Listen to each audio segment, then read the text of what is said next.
नमस्कार.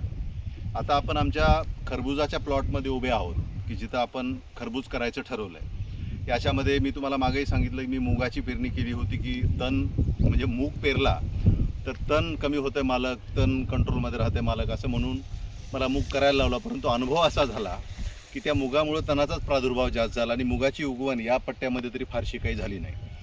परंतु आम्ही बेड टाकून घेतले होते, जसं की तुम्ही बघू शकता हे जे बेड टाकलेले आहेत आमचे.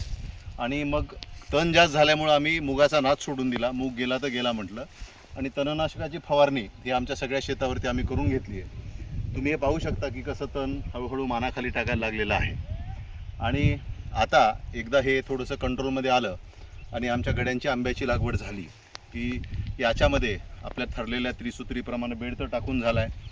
आधी याच्यावरती ड्रीप आम्ही अंथरून घेऊ, त्याच्यानंतर मल्चिंग अंथरू आणि त्याच्यावरती खरबुजाची लागवड आमचे जे बार्शीचे शेतकरी आहेत अनिल भराटेजी यांच्या मार्गदर्शनाखाली आम्ही करणार आहोत.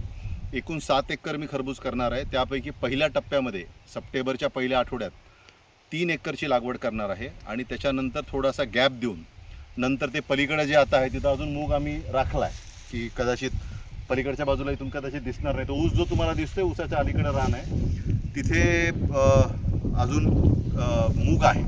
तर मुगाचं उत्पन्न घेऊन मग तिकडेही तणनाशक फवारून याच पद्धतीने मशागत करून तिकडे दुसऱ्या टप्प्याची आमची खरबुजाची लागवड साधारणतः ऑक्टोबरच्या पहिल्या आठवड्यामध्ये आमचा करण्याचा मानस आहे. तर या तरी 3 एकरची खरबूज लागवडीची तयारी रान तयार करण्याच्या दृष्टिकोनातून आता आम्ही तणनाशक मारून ठेवलं आहे. बेड तर पहिलेच टाकलेले आहेत. ड्रीप अंथरू, मल्चिंग करू आणि खरबुजाची लागवड करू. बहुतेक बियाणं लागवडच आम्हाला करावी लागेल असं वाटतं. रोप तयार करायचा मानस होता, परंतु पावसामुळे मल्चिंग आम्ही कधी अंतरू शकू याबद्दलची एक थोडीशी अनिश्चितता आहे. आणि मल्चिंग अंथरण्याच्या वरतीच आमचं हे अवलंबन आहे की आम्हाला बियाणाची लागवड करायची की रोपाची करायची.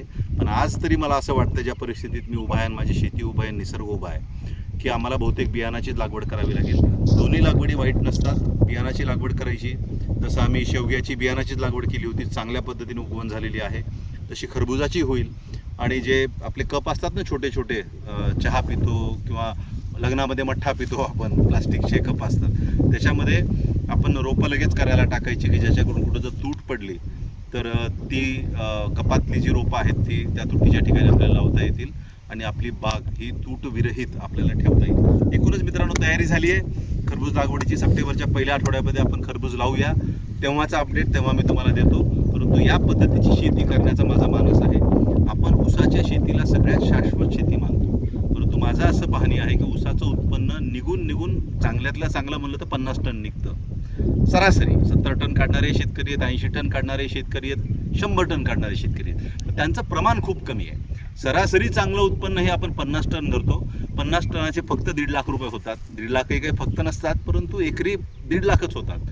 माझा शोध त्या पिकांचा चालू आहे की जी पिकं मला 1.5 लाखाच्या पुढचं उत्पन्न देतील. आणि त्याच्यासाठी रिस्क घेण्याची माझी तयारी आहे, त्याच्यासाठी गुंतवणूक करण्याची माझी तयारी आहे, खर्च करण्याची माझी तयारी आहे आणि प्रयत्नशील राहण्याची माझी तयारी आहे. कारण त्या शेतीमध्ये मी जर यशस्वी झालो तर माझे शेतकरी, जे तरुण माझे जे शेतकरी बांधव आहेत ते सुद्धा परत त्या पद्धतीची शेती करण्याचं धाडस करतील आणि नवनवीन पिकं ते आपल्या शेतामध्ये घेण्याचा प्रयत्न करतील. धन्यवाद.